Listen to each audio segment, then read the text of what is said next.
Can you hear us? Yes, I This can. is Garth Stein Okay. from Seattle. Miss Teresa, do you want to do it I'll let you go or are ahead. you just going to take over? You just go ahead. Who's taking over? I think you are. You asking me, am I taking over? What am I taking? I'm taking it. Ladies and gentlemen, Garth Stein. Woo!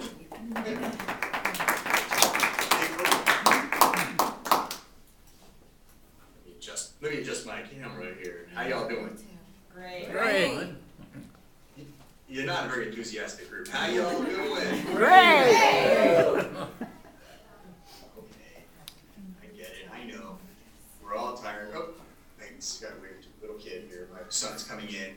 He's walking around the house on the outside. He's about to come home from school. Thank you all for having me. Where are you guys? Indiana. Indiana. Okay. Well, thank you for having me in Indiana. I'm not sure. I know we're doing kind of an extended thing here. So usually when I do book group kind of things, I do Q&As. Pretty much we just kind of have a discussion. But I'd be happy to throw in some reading of certain chapters and some little anecdotes and stuff as well, if you like. I have to show you this. This just came in the mail today. This is. Oh, that's adorable. That's cute. And on the back they have. This is the. It's actually a very nice addition.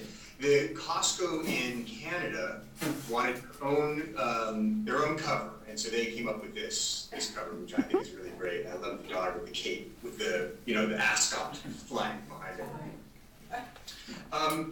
Well, let me tell you a couple stories, and then we can work into doing some questions and answers about the art of racing in the rain. One of the first questions I ever get, I assume many of you, if not all of you, have read the book. Is that true? Yes. Yes. Okay. So one of the first questions I get is where did the idea for this book come from? And so I'll tell you the story of the background of the book, and that'll give you some idea of it's hard for a writer to say exactly where an idea came from because, especially with fiction, because ideas come from many different places. And it's not just one idea. There are several things usually that happen, and they kind of build up until suddenly you have a story. With me, there are a couple of signposts.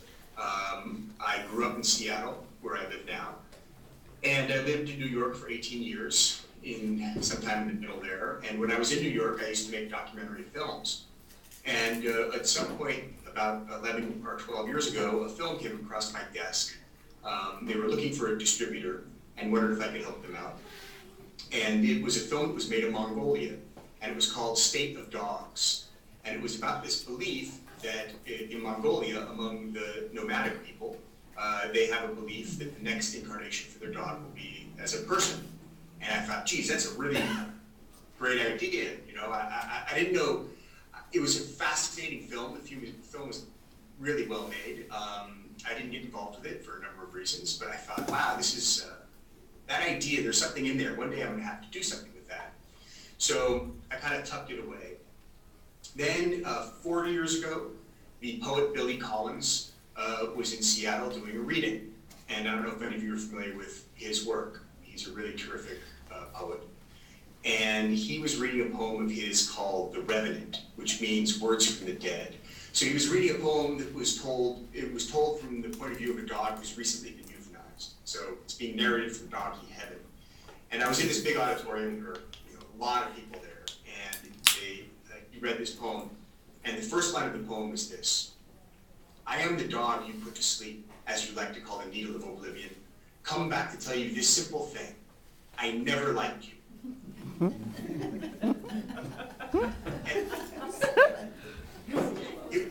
It's a very funny poem, and it has a very poignant twist at the end.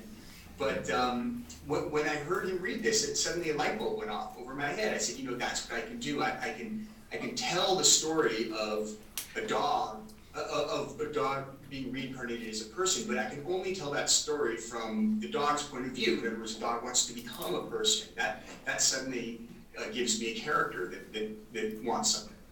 And so the voice of Enzo was therefore born.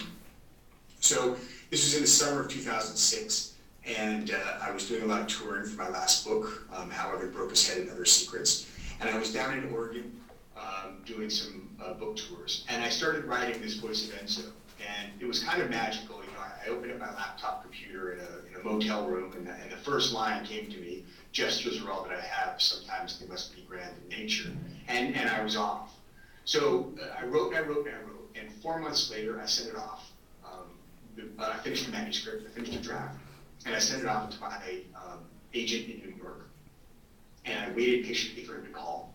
And he finally, after about a week, he called me. It was the Tuesday before Thanksgiving in 2006. I remember this because my in-laws were coming into town from New York, and I do all the Thanksgiving cooking in our house, so I was going to the grocery store to get my turkey and everything.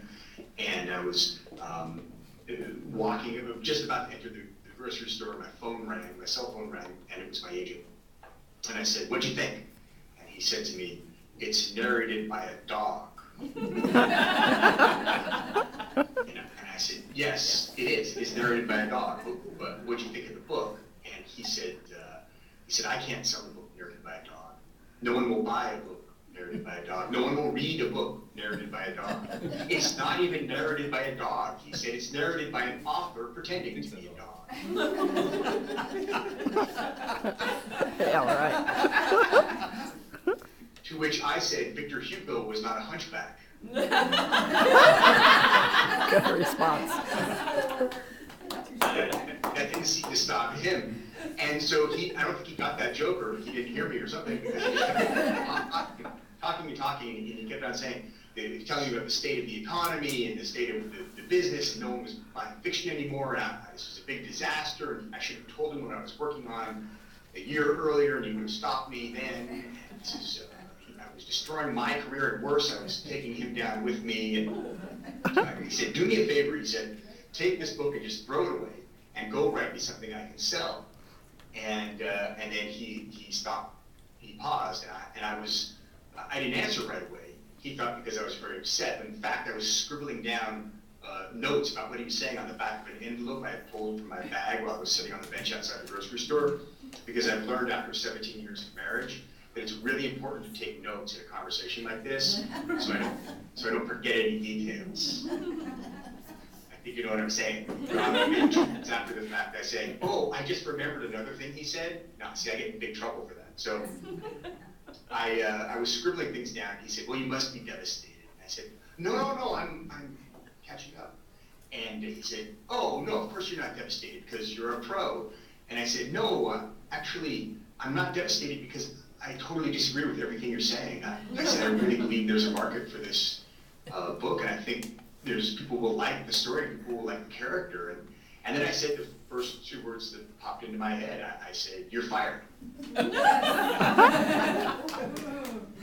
So I fired my agent, and then I went in to the grocery store to pick up my turkey. And I said to the butcher behind the counter as he was handing me the big bird, I said to him, would you read a book narrated by a dog?" He said to me, "Is it good?" And I said, that's the right answer. That's the perfect answer. Yes. If it's good, then who cares who's narrating it, right? So I set about then to find a new agent, and I kept getting the same reaction. Geez, like the writing, like the story, but it's narrated by a dog. We don't know how to sell it. And so I was getting very frustrated by this. So it was taking months and months and months. Come March of 2007, I was doing a fundraiser for King County Library Systems, which is our big library system out here in the Seattle area. And they do a thing every year called the Literary Lions Gala. So they have 35 writers and 35 tables, and every course the writers get up and move to a different table, so the attendees can have conversations with a lot of different kinds of writers. And I really enjoy it. It's a fun party, and I go to it every year. And I was doing it in 2007, and I was at the pre-author dinner, eating with a bunch of other writers, and we were introducing ourselves at this table. And it came around to me, and I said, "My name's Garth, and I'm really frustrated because I have this book, and I think it's pretty good, but it's narrated by a dog and no agent will touch it. And this other writer sitting across from me at the table looked up from his plate and he said, oh, hey, you should talk to my agent. He sold my book and it's narrated by a crow.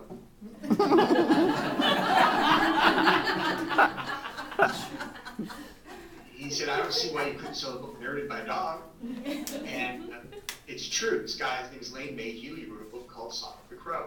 And I called up his agent. I emailed his agent the following Monday and sent him my pages. And 2 days later, he called me back and left me a voicemail message, which I kept for 99 days, which is the maximum allowable by Quest voicemail answering system. And I kept it for so long because he was crying. He said, I love this dog and I love this book. You have to let me represent this book. I know I can sell it. And he was the agent I needed. And he had some ideas, and we fixed a few things that he had suggestions about. And then he took it out, and we ended up selling it at a very nice auction to my great publisher, Harper, less than a year after I started writing it in July of 2006. And since then, we've now sold it in, I'm not sure if we're 30 or 31 languages, and it's been on the New York Times bestseller list for 73 weeks. And and we have a film deal now with Universal Studios for Patrick Dempsey to play Danny. Yes. So, I guess the moral of the story is that I think there's something poetically just about this whole thing. In the book, Denny had to overcome a great many obstacles and challenges in order to achieve his dream, and he could have compromised. He could have given up on his dream at any point and had an easier path, but he didn't. He persevered and ended up getting what he wanted to achieve.